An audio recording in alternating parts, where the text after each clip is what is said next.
First thing I want to do, first thing I always like to point out when we're talking about fixing audio and cleaning up audio is try not to fix it in post. That's kind of like my number one rule for audio. And also, I mean, if you're recording video, I have the same principles. But just imagine that you're recording to a tape recorder, and anything that you are recording, it the better the quality from the get-go, the easier it is to work with.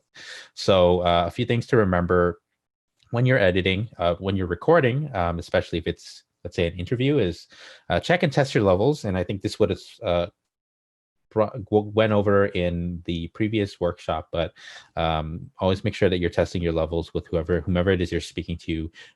Test the levels with yourself as well. Make sure you're not going over the maximum amount of volume that your recorder or whatever your device is can record. That way you won't introduce clipping into your audio, which clipping is something that we'll talk about in a bit. Make sure you're recording in a quiet environment. It's always really important to kind of check out or scout where you're going to be doing interviews, especially if you're doing stuff like field interviews. I know in the era of COVID, we don't really do much of that anymore. So if you're doing a Zoom interview, if you're doing an online virtual interview with someone for your podcast or your radio program, hit them up beforehand and say, hey, can we get on maybe 10-15 minutes before we start our interview time? And that way you can test levels with them. You can kind of troubleshoot things. If they have a noisy environment, maybe you can kind of problem solve that before your actual interview starts. And that way you'll have more of a clean file to work with. And then last but not least, make sure you're using proper microphone technique. We'll go through some of the proper microphone techniques in a second. These are kind of like my golden rules for before you start even hit record. And obviously make sure you hit record, because I've done full interviews before where I forgot to hit record. So, okay. Are there any questions? If not, we will go to common sonic artifacts.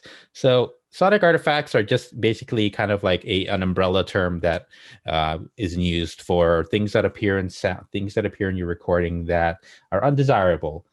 So, we all know there's like background noise and hiss and things like that, which I have here as number 3. But there's other things as well that you don't want in your recording. And there are generally ways to avoid it while you're recording, but there's ways to fix them also in post. So we're going to talk about a little bit about that today. So some of the more common ones are what we call plosives. There's sibilance. I mentioned background noise, and I also mentioned clipping. So those are the 4 ones that we're going to be addressing today in the workshop. So what are plosives? So they're basically, it's a consonant in which the vocal tract is abruptly stopped. Basically what this means is that when you are stopping the vocal tract, you get a bunch of air that comes out. And this air, if you're holding a microphone right in front of your mouth, then the air will end up hitting the microphone capsule, which causes a big spike in sound. And they're generally, plosives end up following sounds that are, from the letter B, the letter P, the letter T, K, and hard C sounds. So I will actually demonstrate. So if let's say I'm recording, and so the B sound, so the B sound, you'll hear a pop, a little bit of a pop in all the P sounds. So pa, ba, ka, all those sounds, you get clipping, and you get like a spike in sound. That's essentially what a plosive is. Let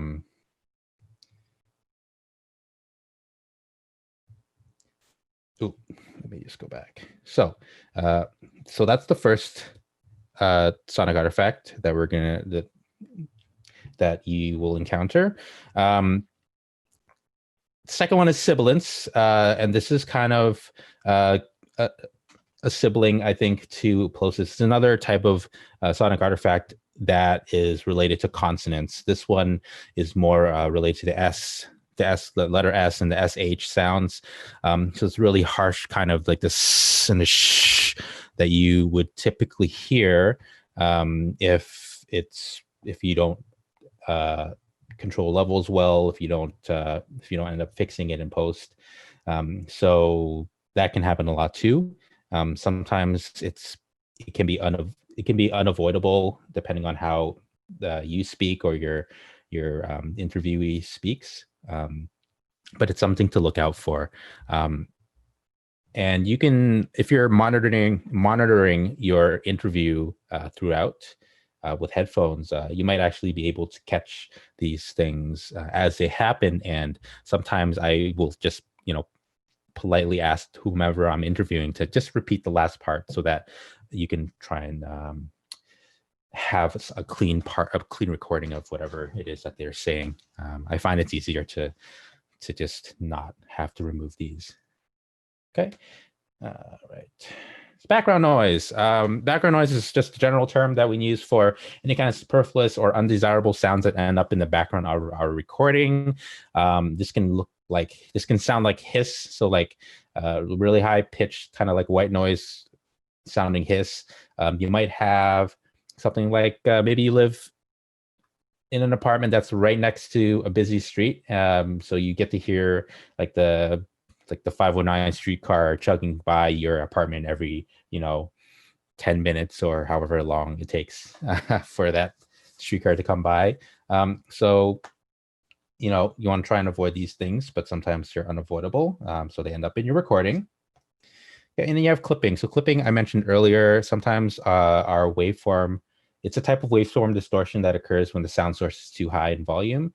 So in digital recording, 0 decibels is kind of like the absolute highest level that you can record at. Anything above 0 decibels will get cut off, and especially in digital recordings, they get cut off quite harshly. So we call that it gets clipped, and that kind of sounds like distortion. So you want to always check your levels when you're recording so that you can avoid clipping. So I think clipping is one of the hardest sonic artifacts to actually remove from your recordings. Okay, so so those are the sonic artifacts. So equalization is basically the process of adjusting the balance between frequency components in a recording. So with sound, sound is pretty complex.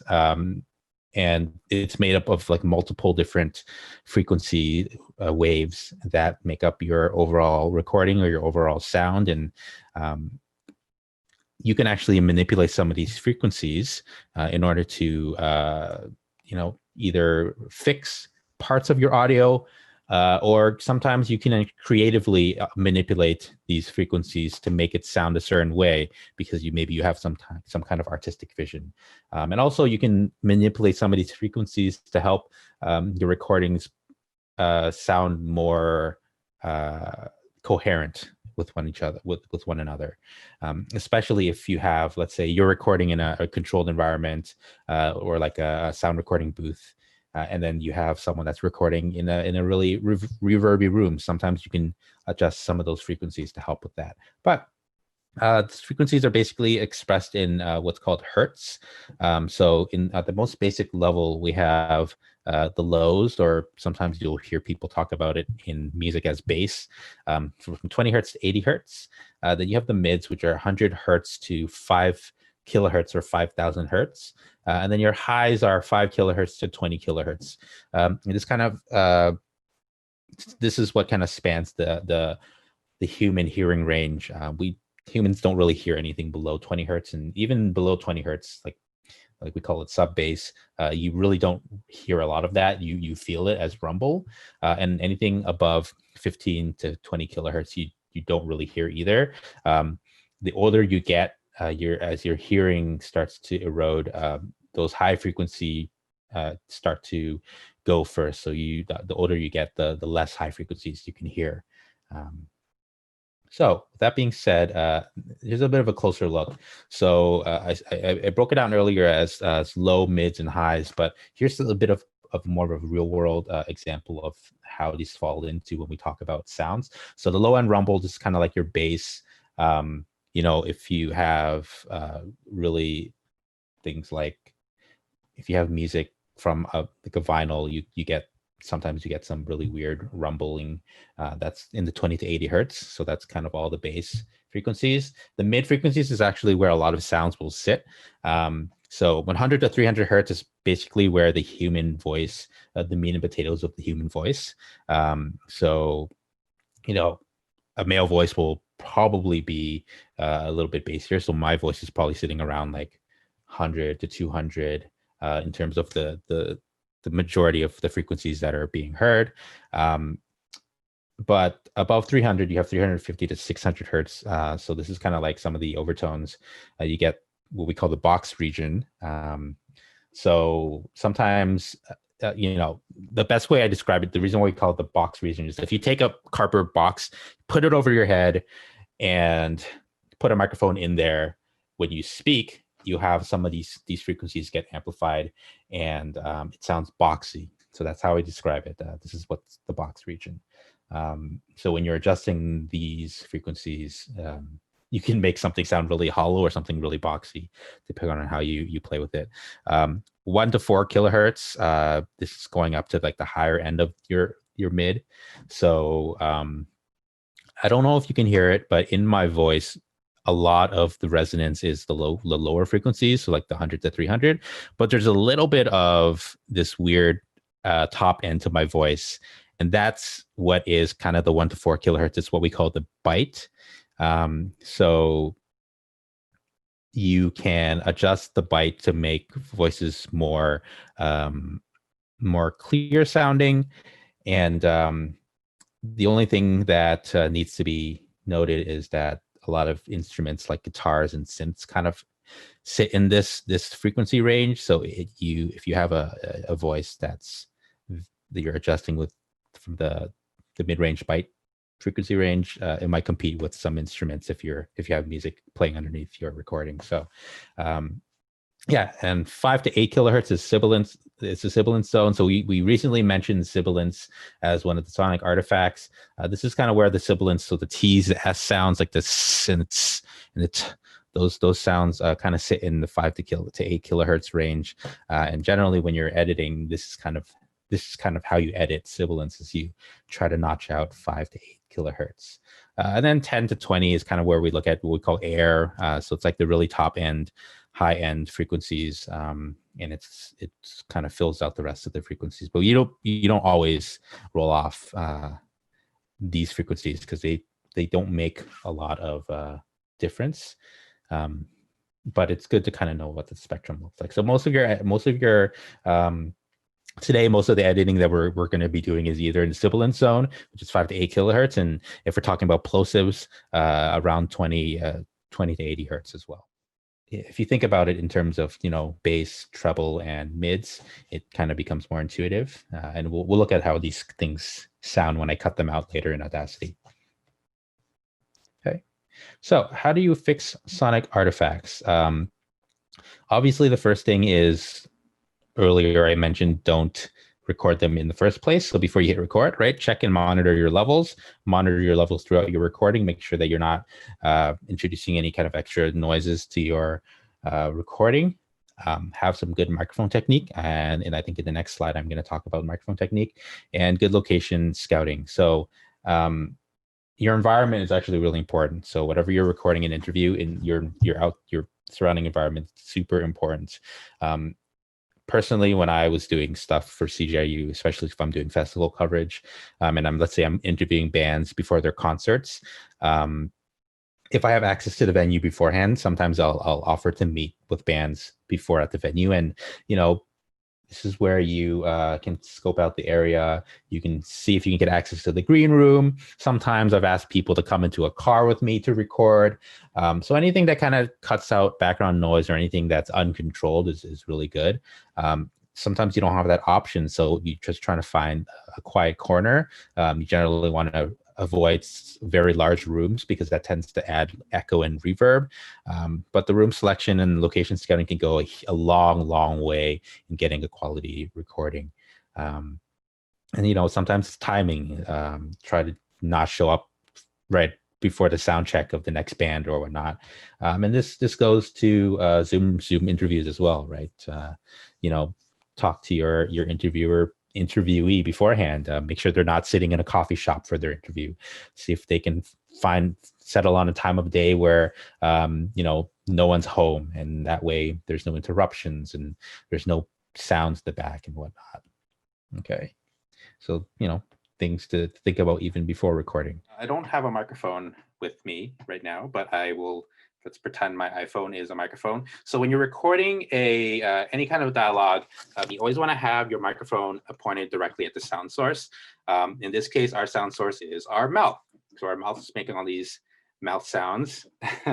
And so the microphone, have it about, I would say, 6 inches away. I normally tell people to do kind of like a hang 10 kind of hand sign, and that's kind of the distance that you want to have between your mouth or the sound source and ideally your microphone. So you want to have it like that. One thing to remember for plosives is that when you are talking, the reason that plosives occur is because those B sounds, those P sounds, they're causing these large gusts of air that hit the microphone directly. So a really easy way to avoid plosives is you can either move your microphone to the right or to the left, so it's not directly in the direction of your mouth, or you can slightly angle your microphone downwards. So essentially what you're doing is you're kind of avoiding any kind of these big gusts hitting the microphone capsule directly.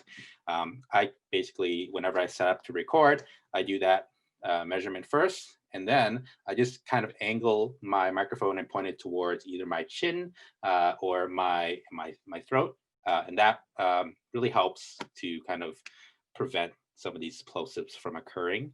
Going back to post and editing. So to put it all together, what happens if we've done all our recording and we've did the best we could to get the best possible file, but we still encounter artifacts? How do we change these in the editing to make them more usable? What are the tools that are available to us in Audacity and other audio softwares to clean up our audio? First thing I want to get at is also, sometimes you can't fix everything.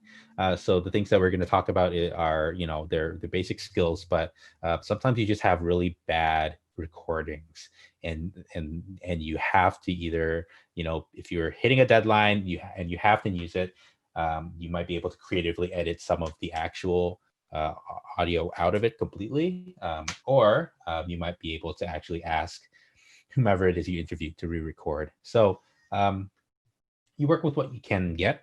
Okay, so the first thing we're going to do is look at kind of the different tools. I'm going to actually open up Audacity in a second and show you what these tools look like. But first, I'm just going to list them out. So in terms of plosives, you have a manipulation tool for EQ. You have a tool called Fade In, which I use a lot for plosives. And you have something called Envelope Tool, which lets you, I think it was covered a little bit in the first workshop, but the Envelope Tool lets you kind of make kind of curves in terms of volume to kind of control fades and whatnot. It's kind of like a fade in tool, but it's more manual, so very helpful. The next thing we have is sibilance. Same tools apply here in terms of trying to fix that. And we have background noise. Audacity has a pretty usable noise reduction tool. We will go through that in a bit as well. It's probably not as sophisticated as some of the more professional tools, but it is quite usable for certain things, and I will demonstrate how to use that. And we have clipping, which we mentioned earlier. So the envelope tool is pretty effective, and Audacity has something called the Clip Fix tool. That's also something that you can use. Just one thing to know about the Clip Fix tool is it comes in some of the more recent Audacity releases. So if you haven't updated your Audacity, you might not see it in your effects drop-down menu. So if you're not seeing it there, it's probably because you have an outdated version of Audacity. So make sure you're always using the most recent version.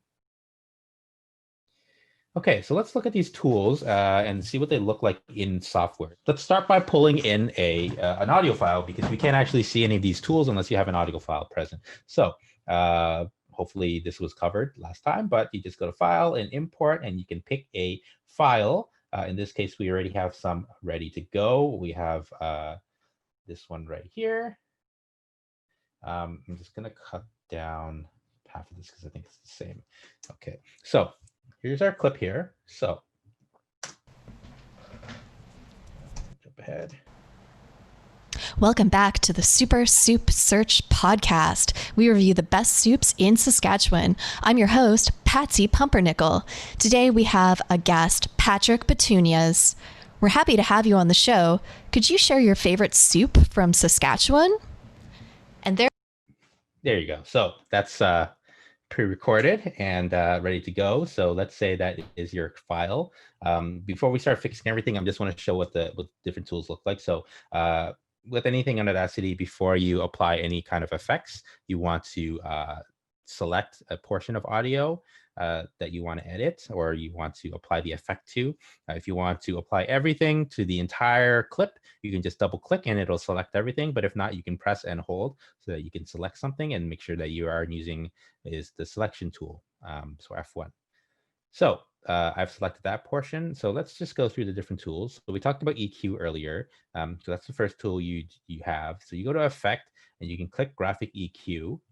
And this was what pops up. So you have a lot of frequencies here. Let me flatten this first. And if you look at the top here, all of these numbers correspond to the frequencies that we spoke about earlier in terms of the low bass, the box zone, the mid-range by some of the air up here. All right, so you have 20, 25 hertz, 31 hertz, and so on and so forth. So this is what the EQ tool looks like. We're going to, before we start manipulating all of this stuff, we'll look at all the other tools first.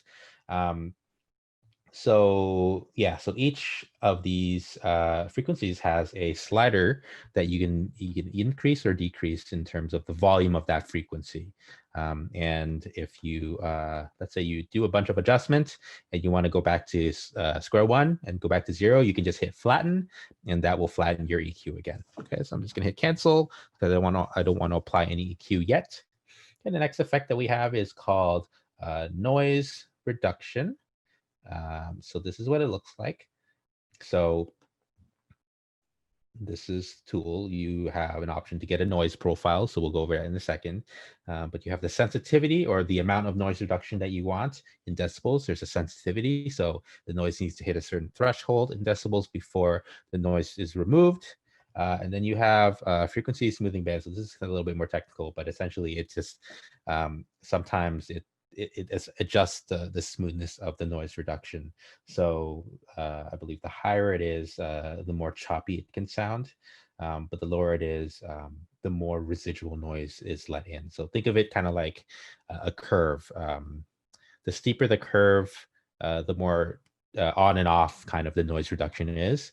And the less steep the curve, the smoother it'll sound, but there's more noise that'll get filtered in. Okay, and this there's a preview function there as well. So with these tools, you can preview what it sounds like before applying. We have the envelope tool, which it does not appear in the effects dropdown. The envelope tool is up here. So right next to all your transport tools, you have the selection tool. And then next to that, you have what's called the envelope tool. I think in Mac, you could hit F2. I think it's the same in Windows, but it just basically looks like a little a curved line with 2 triangles above and below it. So you hit that and you actually get these blue lines above and below your file, and you can actually click on the dark blue lines to actually create these points, and you can manipulate the volume that way. Okay, and last but not least, we have Clip Fix, which is a newer tool in Audacity. But it basically looks like this.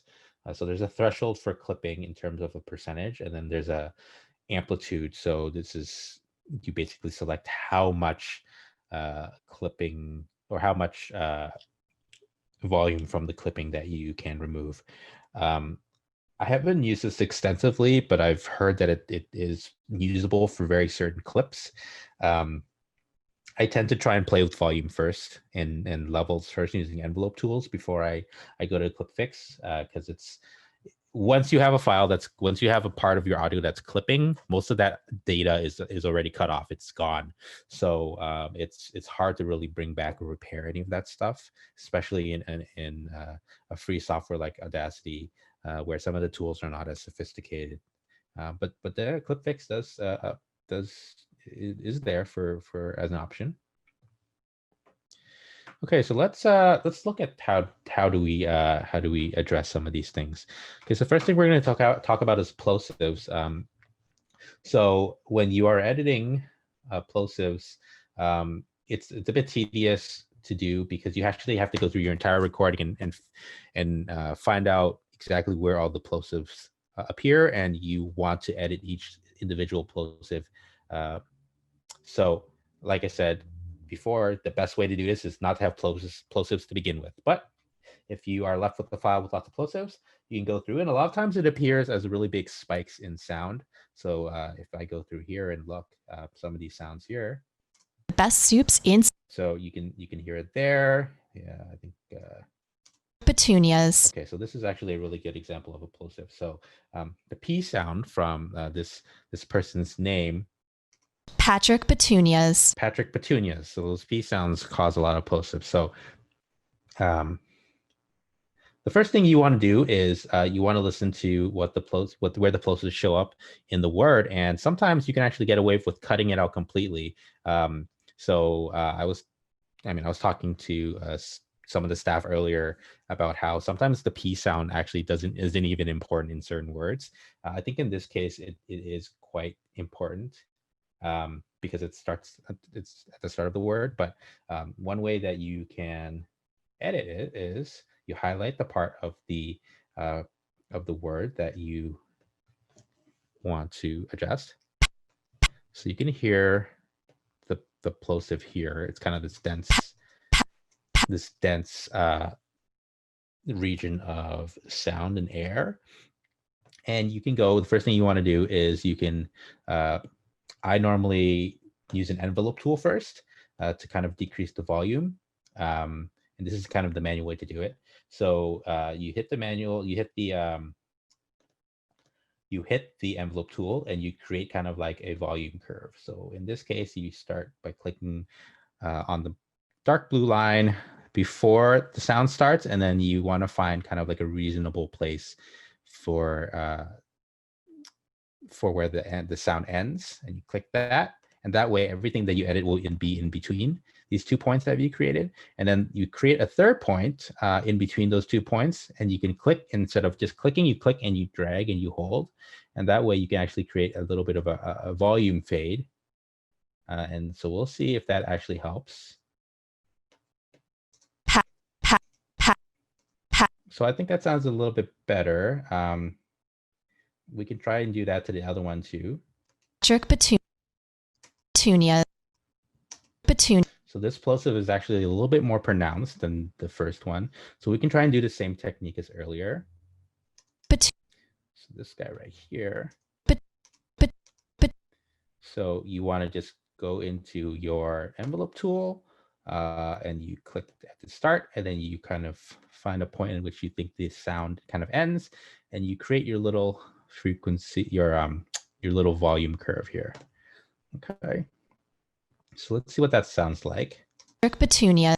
So you can already hear that when I use the envelope tool to edit that part, it's a little bit less pronounced as opposed to Petunia. I don't know if anyone can hear the difference. It's quite an abrupt sound. So if you don't listen carefully, then you miss it. But that's a way to do it. Another way to address that is to look at frequencies in EQ. So we can highlight our area of need for fixing. So this, a lot of plosives, like I said earlier, show up in your lower end. So let's go to our graphic EQ and see what we can do to adjust this. So I have my previous edits there. Just hit flatten and it'll make it flat again. Okay, if you hit preview, it'll play you the selected clip without any kind of adjustments. So in this case, you want to remove some of these lower frequencies. So I normally start around 40 to 50 hertz. That's kind of my starting point, and then I will either go lower or go higher in the frequencies. But you want to start small just to see how things sound, because once you start removing too many frequencies, it impacts the rest of your sound, and it sounds kind of weird or hollow or non-filled out. So sometimes this is effective, sometimes not. So sometimes you actually have to play around with this.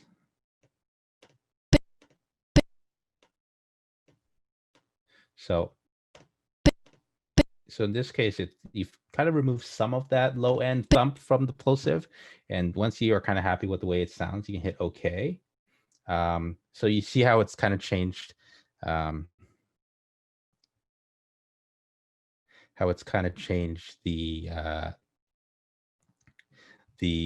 waveform there. It's a bit smaller. Petunia. So you get that. So I will combine actually both of them.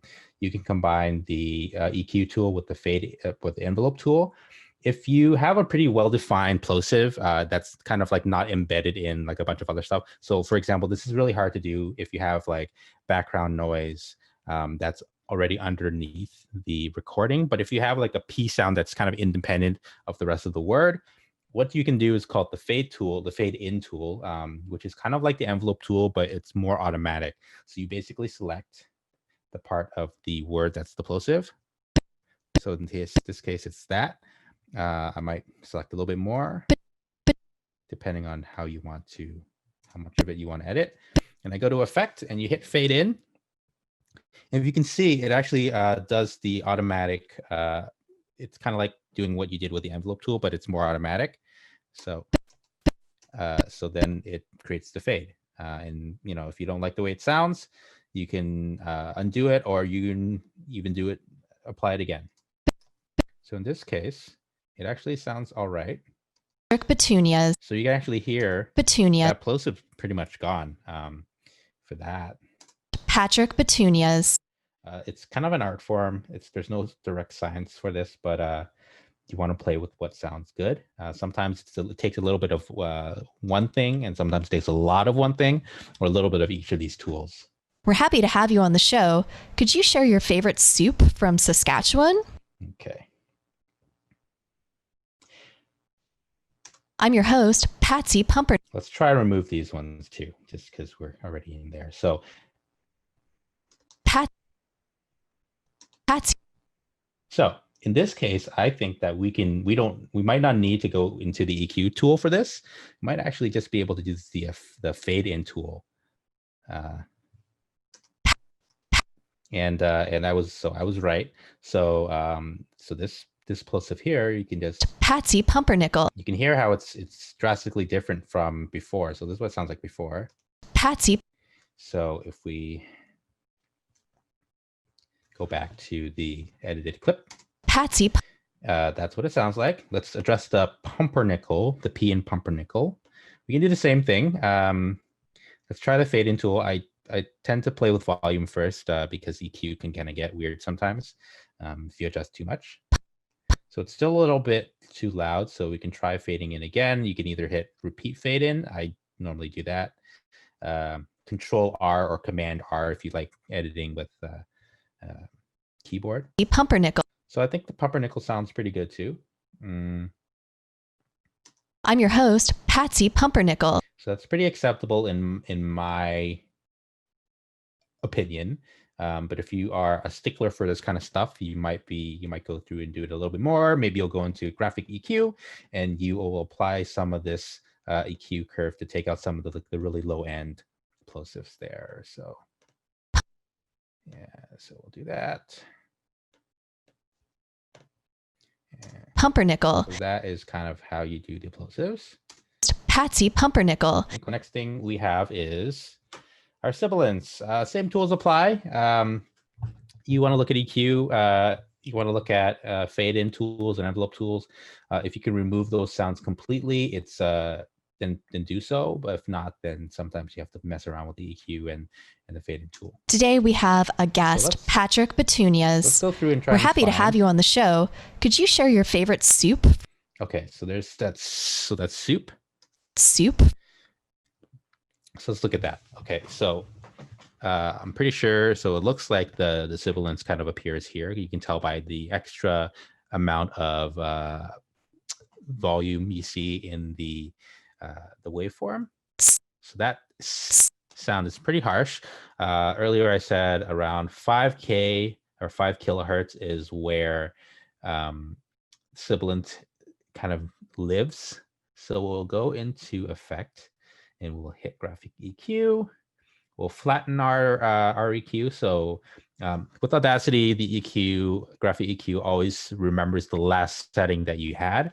Don't worry about flattening it because whatever you applied in terms of an EQ for the previous section of audio, it always is already, those adjustments stay the same. So you just hit flatten and then you can kind of address this. So we'll preview. Okay, so I said around 5K is where you want to start. So you want to just pull down the 5K band, 6.3. I normally do 3 bands at a time just to kind of see where things go. So you can kind of hear the difference already. So here's the flattened version. It's quite harsh, but if you pull down 5K, I go 6.3 and then 8K. It's a little bit more controlled. And you can pull it down even more. Sometimes you have really harsh sibilants, so that might be acceptable for some folks. You can go up as high as 10K, sometimes go as 12. So the more you want to adjust it, the wider out you go in terms of the number of the frequencies that you adjust. So you can hear that it's a lot different now with 10 and 16. I wouldn't go as high as 20, but so that's what it sounds like. So once you're happy with the way it sounds like, you hit OK. Soup. But here's one thing that I want to point out in terms of over editing with EQ. So you see how this waveform here, this is all the things that we just edited. If you only highlight or if you only select a portion of the audio to edit, it can actually be quite jarring once that edited part jumps back into the unedited audio and you get like a weird transition. So you always want to try and make things as smooth as possible by trying to select the entire sound. It's soup. So in this case, there was just too much going on. So let's try. Yeah. So in my case, when I selected the sibilance, I selected only half that S sound. So let's try this again. Let's select the entire thing here. And let's try and apply the same graphic EQ as before. So there we go. It remembers our settings. We'll do that. Favorite soup. So it sounds a little bit better. Favorite soup. You can kind of hear that it has been edited, especially in our case, because we know that sound was supposed to be what it's supposed to sound like originally. But for the most part, you share your favorite soup from. It sounds pretty good. You can also hit it with an envelope tool and kind of attenuate some of that sound, make it a little bit less in volume. That might actually be a good way to deal with this as well. And that way it gives you a bit of a smoother response, a smoother transition here. Favorite soup. So that's the envelope tool. Just want to be careful that you're not applying too much, and otherwise it sounds really jarring. Favorite soup. Okay, so there you go. That's sibilance. Fade in tool, same thing as envelope tool, just a little bit more automated. So you can do that. Okay. For background noise, so Audacity has a noise reduction tool. So this is the way that you can use it. For the first thing, you want to always make sure that you have a portion of no like dialogue, so that you have something to sample from for noise. So in this case, I hope that most people can hear that. But in our clip here, we have noise. It's like hiss. It's like a high-end hiss, and it appears, just underneath the entire recording. All right. Welcome back to the Super Soup Search podcast. I mean, it's not that bad, to be honest. Sometimes it's acceptable to kind of to leave it in. But I think in my opinion, I think like the really big difference between, a well polished piece of audio production and something a little bit more less edited or less polished is just little things like that, right? Leaving in the background hiss, removing some of the plosives here and there. And if it is removable, I do recommend to remove it. Something like this is actually quite well addressed with the noise reduction tool. So I'll show you how to do that right now. So you always want to you highlight or you select that part of the noise that you have in your file. You go to Effect and you go to Noise Reduction. Okay, so in this case, you just hit Get Noise Profiles. So the noise reduction tool will take whatever you just selected and use that as the noise profile. So we've already pre-selected something, so you just hit Get Noise Profile, and then it'll close so that you can select something. So you select that portion of noise, and then you go back in and you open it again to noise reduction. And now what you want to do is you want to look at your settings here. So your noise reduction in decibels is the amount that it will reduce noise. Oh, you know what? I skipped a step. So before you go back into the noise reduction, so the start is you select your noise, you go into Effect, you go into Noise Reduction, and you hit Get Noise Profile. So once that's gone, that noise profile has been selected, you want to select your clip and the portions that you want to reduce the noise. So in our case, we want to reduce the noise for the entire clip. So I'll double click on it. It'll select everything. You go back into Effect, and you go to Noise Reduction. Okay, so now it'll apply noise reduction to everything. So noise reduction in decibels is the amount of noise reduction that will be applied. Sensitivity will be how sensitive the noise reduction is. So think of it as kind of like a gate that clamps down on something depending on how tall or how big it is. So the noise has to exceed a certain level of volume before the noise reduction will kick in and reduce it. And then I said earlier, the frequency smoothing, it kind of like decides the harshness or how abrupt the noise reduction will be. I normally leave the frequency smoothing bands at 3 or default. Sensitivity, yeah, I start with what is the default setting. So 8, 6, and 3, and then hit preview. And in this case, you can actually hear some of it has been reduced. But in my case, I think that there's more that can be done. So I will increase it to maybe 12. Let's see here, excuse my keyboard. I'll listen to it again. So I think 12 is a good, it's a good point in which enough of it's removed. So I'll just hit OK. So you can see not much of the waveform has changed, which is actually a really good thing. So when you have noise reduction, you want to change as little of the waveform as possible. You just want to remove the noise. But this is what it sounds like before. Welcome back to the Super So you can hear that hiss a little bit, but this with the noise reduction, this is what it sounds like.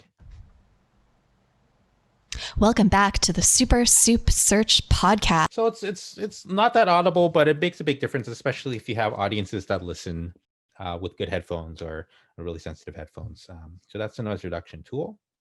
Now, the one thing that you need to note with that tool is it applies whatever it is that you're using on. Sometimes if you apply too much of a sensitivity or a threshold, it'll start removing some of these frequencies from your dialogue as well. And then you'll start to have some hollow sounding stuff. So be really careful with over noise reduction, over using this tool. Okay. Last but not least, we have clipping. There's actually not that much clipping in this file. Our job is pretty good. When you have clipping, let me actually amplify a portion of this audio so you can see what clipping looks like. So the upper limits we have here is 1 and -1 in Audacity. So let's say you recorded this too loud. So we'll just hit OK. So you can see how when an audio form is clipped, it's actually just cut off above the top and the bottom limits of the waveform. I will play this now. If you're listening to headphones, please just be cognizant of your volume. This might be very loud, and so I'm just warning you now. Give you a second to turn the volume down. And in 3, 2, 1. Welcome back to the Super Soup Search podcast. Yeah, so that's an example of really harsh clipping. Luckily, we don't have much in this recording, but clipping is probably one of the hardest things to fix. So you have that. If you do have some clipping, you can probably go in and reduce the volume sometimes. So I'll use an envelope tool, and I'll do this, and I'll try and just kind of reduce some of the volume levels of that clipping. And sometimes through that, you can solve some of the problems. We do have some clipping at the end of this clip here, or at the end of this this sound recording. And this is kind of the clipping from the plosives. So in this case, it's actually quite difficult to, like I said, remove. We can use the clip fix tool here. In the threshold of the clipping, you will play around. You can play around with the percentage of the clipping that you want to adjust, and then the amount that it gets reduced. So in this case, the higher the number, the more it gets reduced. But even at max settings, you can hear here that it's not that effective. So what I actually recommend is when you go through and clip and listen to your recording and clipping, you can select parts of it and see if actually those sounds are necessary for your word to sound okay, to sound understandable is what I'm getting at. So favorite soup. So in this case, if the word that we're hearing, soup, if you cut part of that P sound at the end of soup, it's still quite understandable. So in our case, instead of trying to spend all our time removing this plosive and trying to edit it out, actually the most effective thing here is to highlight the entire thing and delete it. So you don't have that anymore. And then you still have part of the P sound and it's still understandable. You share your favorite soup from Saskatchewan? So, lo and behold, you can actually just cut out the entire sound completely and it's still understandable in the dialogue. So those are things to look for as well, because sometimes you can't adjust EQ. Sometimes you've run the full gamut of tools and you don't have the ability to adjust that sound. So the next thing you can do is remove that sound completely. And if it's still understandable, then, sometimes that's the next best thing. Right. So in this case, we are able to do that. We're happy to have you on the show. Could you share your favorite soup from Saskatchewan? So it's quite edited there. And we were going to revisit that, remove things completely, because sometimes you have to, because you don't have any other choice. Okay, I'm going to move on. I'm going to go back to my slide deck now. We're going to go to dynamics. We looked at all the tools. Let's talk about dynamics and compression for a second, because I think that's also quite important to helping to have more of a polished piece. So what are dynamics? If you're a musician, you probably know what dynamics are. It's kind of the fluctuations and interplay of volume within a piece, within a music recording, or within a song, right? So, if we talk about classical music, for example, you have the interplay of really soft portions of the piece that you're performing or the piece that you're listening to, and then the really loud parts. In dialogue, you generally want to have less dynamics. You want to have a consistent kind of volume throughout, because it just helps you to stay consistent throughout your entire piece, and you don't have to worry about your listener having to crank up the volume for really quiet parts or crank down the volume for really loud parts. And one way that you can achieve more consistency in your volume levels within your recording is what's called compression, right? So if you think of the word compression, it means to squish, to compress. And an audio compressor will do that. So it'll take your file, and based on your settings, it will decrease the volume of a clip, and then but it will also increase the volume of quiet parts of a clip. So we have what's called peaks and valleys in audio, and a compressor will actually squish or reduce a peak, and it will amplify a valley. So threshold, so there's basic settings for compression are as such. So threshold is how loud the signal has to be before the compression is applied, right? So think of the word threshold. You have to hit a certain threshold for it to be applied. The ratio is kind of the amount of compression, and it's expressed as a ratio. So And the numbers are as follows. So the first number in the ratio is kind of the amount of a signal in decibels above the threshold, and that will correspond to the amount of signal that's reduced or compressed. So, for example, 2-to-1 ratio is with a threshold of -8 decibels. Okay, so let's say you run a piece of audio through a compressor, and parts of it are below -8 decibels, but you have some peaks that are above -8 decibels. For every 2 decibels that you're above that threshold, the compressor will reduce the level by 1 decibel. And so essentially what that means is the bigger your ratio, so let's say a 5-to-1 or a 10-to-1 ratio is a massively bigger amount of compression than 2-to-1. 2-to-1 is quite subtle, and then 1-to-1 means no compression. So you always want to look at your ratio. So ratio is the amount, and threshold is the point in which the compression kicks on. You have attack and release. So compression is kind of an active effect. So it actually only kicks on when you hit a certain threshold, but there's also a speed in which it turns on and a speed at which it turns off. So your attack is how fast the compressor will compress, and your release is how fast the compressor will uncompress or release your file from the compression. So think of it as like, you know what? I don't want to try and come up with a comparative thing because I might confuse you more. Essentially, you don't want to use that much compression when it comes to dialogue. I normally recommend really light compression, because too much compression and you tend to it's very audible with higher compression levels. And also, like I said earlier, compression doesn't only just lower the peaks, it actually amplifies some of the quieter signals. So in dialogue especially, you have all these weird mouth sounds, like sometimes there's clicking and saliva and all that stuff. Those things get amplified with more compression. So you want to try and avoid too much compression, otherwise you end up amplifying all these extra sounds that you don't want. So with that being said, here are some of my recommended settings. So I normally go around -20 decibels for my threshold. That's low enough of a threshold that it does give your compression some good amount to work with. Ratio of 2-to-1. Sometimes people go up to 2.5-to-1. I wouldn't recommend going anything over 3-to-1 for your ratio and compression. And you want to have as low attack and as low a release as possible. The attack and release, so if you're working with a different software other than Audacity, most softwares will have a compressor built in. The attack and release is measured in milliseconds.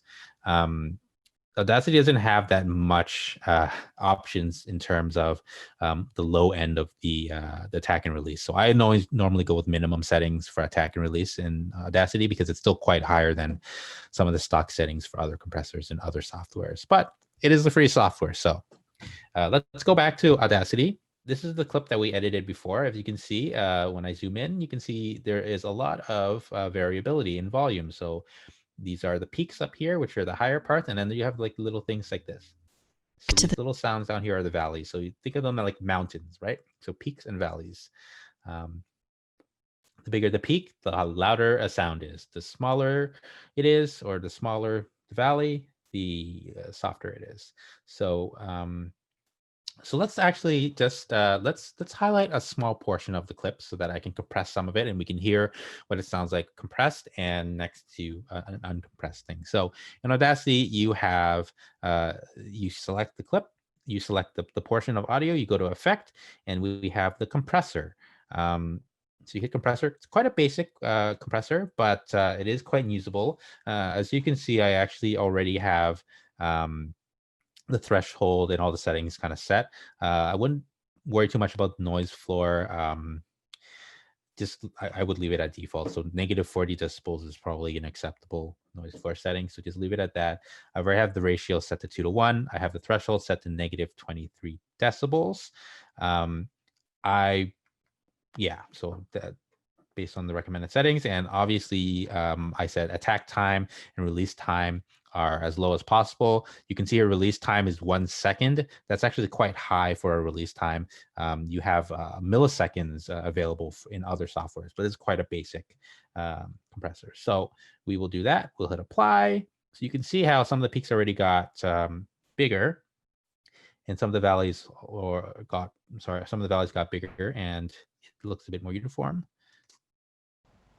Welcome back to the Super Soup Search Podcast. We review the best soups in Saskatchewan. It actually gives you quite a bit extra volume as well. So this is why I always apply compressor kind of last after I've edited some of the clipping and everything. So it just kind of gives it a bit more uniformity. So I'll select the entire thing, and we'll apply our compressor.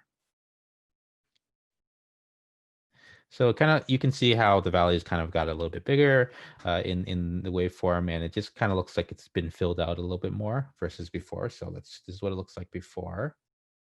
So you could see some of the quieter clips are more quiet, and then with the compression applied, this is what it looks like. So it's very subtle. 2-to-1 ratio, like I said, is not that extreme. Welcome back to the Super Soup Search Podcast. So it just kind of evens things out. Actually, let me show you what it sounds like with like an extreme 10-to-1 ratio. And you'll see what I mean by like don't mess around with the ratio too much. So let's go all the way up to like 10-to-1, which is the max setting on Audacity. Welcome back to the Super Soup Search Podcast. We review the best soups in Saskatchewan. I'm your host, Patsy Pumpernickel. Today we have a guest, Patrick. You can hear some of the plosives that we were working on earlier. It's basically undone some of our editing and adjustments for the plosives. So like I said, try to stick to a 2-to-1 ratio, 2.5-to-1 ratio, and you'll probably be pretty good. I actually do freelance editing for podcasts, and I don't tend to change those settings that often. I just use 2-to-1, 2.5-to-1 really, if I need to have a little bit more compression, and that's kind of it. So that's our clip. Welcome back to the Super Soup Search Podcast. Yeah, so those plosives I didn't edit yet, but that's what compression is. So loudness is something that's kind of like the overall pre-perceived level of sound, which I think is quite vague when you think about it.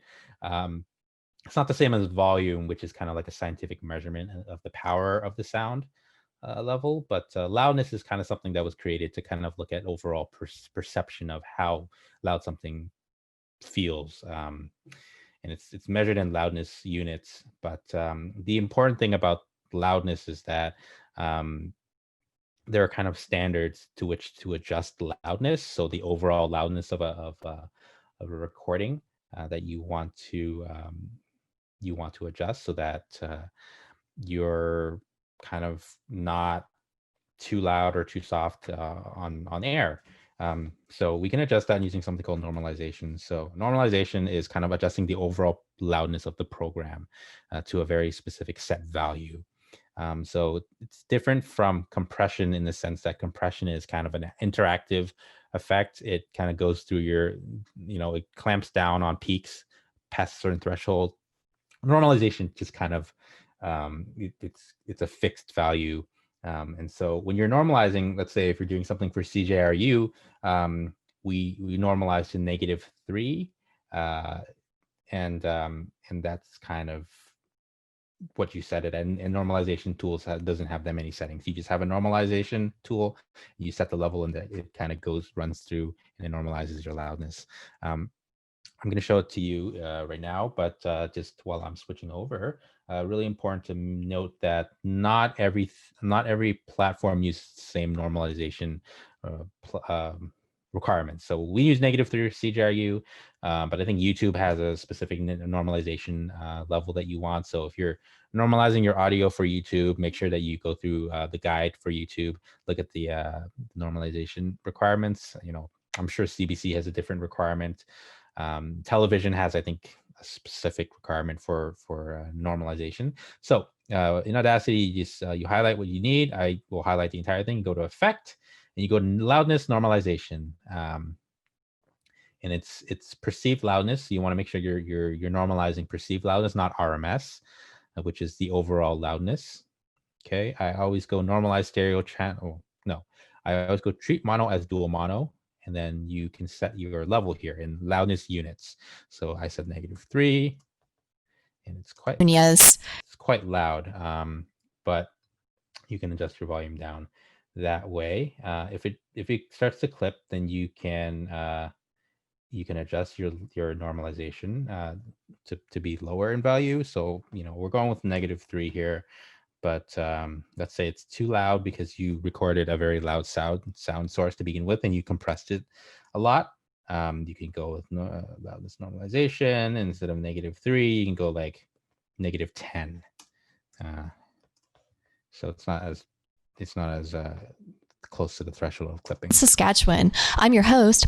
Okay, let's do like a full, like tiny little segment. So I have a stinger here that I can put in. So there's the music. I always like to have my stinger as the first clip. In this case. Welcome back to the Super Soup. So you have your music. You place that music. Let's say you've already edited your interview, your host file as the show host. So you place that in there.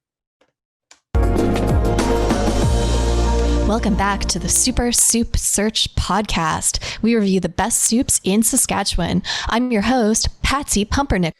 That, and then you can embed your interviewee, which I also have a ready clip here. So this one is an interesting clip, and I asked our volunteers to deliberately make them accentuate and exaggerate the noises. But so this clip here, let me play it on its own here. So if you hit solo, you can just do that. Hello, Patsy. I was actually super surprised to be selected for the Super Soup Search Podcast. So this clip here, there's there's a lot of background noise. There's a bunch of clicking. There's all sorts of things, and it's actually quite difficult to remove some of that stuff.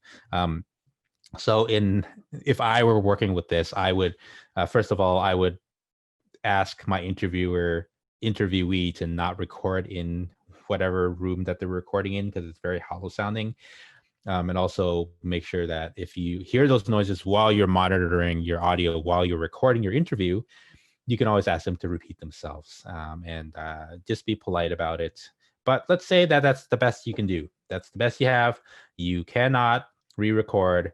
This is the only time frame in which you are able to get your interviewee, and you have to meet a delivery deadline. So you have to use this clip. Hello, Patsy. I was actually super surprised to be selected for the Super Soup Search Podcast. I think So what can you do? So first thing I would look at is, what can you remove from this clip that still makes it sound understandable? So think of the thing I said earlier about plosives, and sometimes you can remove an entire sound of a letter, and it'll still work out in terms of the flow of things. So in this case, a lot of the noise appears at the start here when he introduces himself, or when he Hello, Patsy. When he replies to the introduction. So in my case here, if you remove that, it might actually sound okay. You might still be able to understand the interview. I was actually super surprised to be selected for the Super Soup Search Podcast. So I think in this case, I think it's acceptable to remove that part, and you can still kind of have it workable. We review the best soups in favorite soup from Saskatchewan. I was actually super surprised to be selected for the Super Soup Search Podcast. Yeah. So in this case, that's kind of the best we can do. On the show, could you share Saskatchewan? I was actually super surprised. Another thing I recommend with something like this, if you're cutting off a piece, you can go back in. So this part here, you can actually go and select kind of the really beginning part of that clip, and you go to effect, and that fade in tool that we used earlier, you can actually use that to kind of make the transition into the noise a little bit less jarring. From Saskatchewan? I was actually super surprised. And you just want to move that so it sounds a little bit better. So Saskatchewan? I was actually super surprised to be selected for the Super Soup Search Podcast. So the Super Soup Search Podcast. I think the poppy seed pumpkin puree is definitely the superb soup. And there's more noise here that you can remove. There's a part of this interview that pause, you can actually take that out as well, because it's not really necessary. I think the pop. So there's a bit of noise there. I think the poppy seed pumpkin puree is definitely the superb soup from all of Saskatchewan.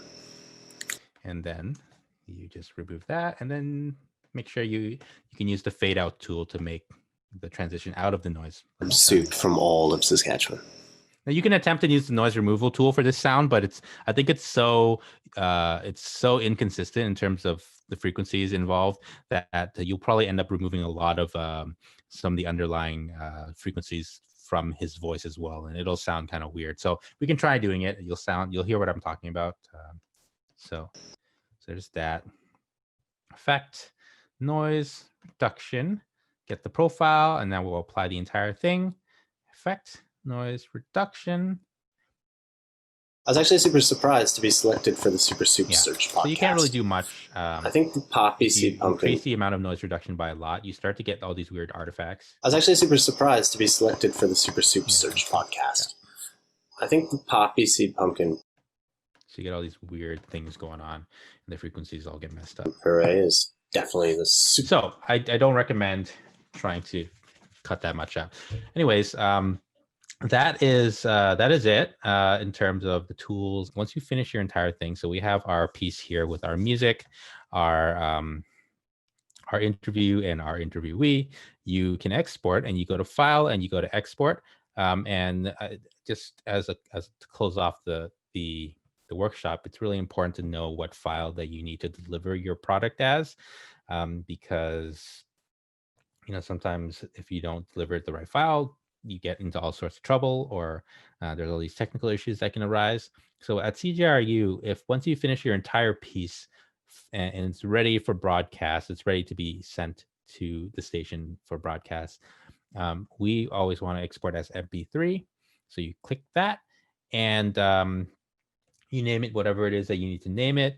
And in terms of the quality, so this is what's called bit rate.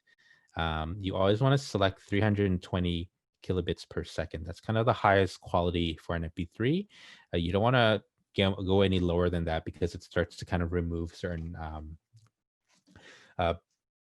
bits and pieces of data in your file, and that translates to removal of quality. So stay in 320 kbps, kilobits per second, and as an MP3. That is what we use for CJRU, but you can also export as other things. So exporting as WAV files or OGG files. WAV is what we call lossless, so there's no compression. It doesn't reduce the file size at all. Whatever you input into the software is whatever gets exported. I only bring this up because it's important to know whom you're working for, and always ask what the delivery format is going to be. Some people will not want MP3s. Some places will not accept MP3s at all. WAV files are the only things that they will accept sometimes, and the files are larger. But if you're asked to deliver in a certain format, make sure you are checking the format that you're exporting as. So Sophia asked, when you're working in audio, is it trial and error in terms of what tools to use? It is to a certain extent. I think that if you're starting out, it is a lot of trial and error because you don't know the tools really well yet. But I think as the more you do it, the more intuitive it becomes, and you kind of develop your own workflow. So when I was going through earlier and doing the live ed, I mentioned that, okay, it sounds like this. It's not, it's not too harsh in terms of the sibilance, for example. So I always try to start with the least amount of editing, and then I'll go to the kind of the most destructive editing. So I always go to acute kind of last because I like to not mess with the frequencies as much as possible, but sometimes you have to. I've developed kind of like my own workflow. Like I'll start with a certain tool and I'll go to the next one. It's kind of like varying degrees of escalation. But it is trial and error at the start, and you find what works well for you. And then you kind of have your workflow that you go to as you become more experienced, or as it becomes more intuitive to you.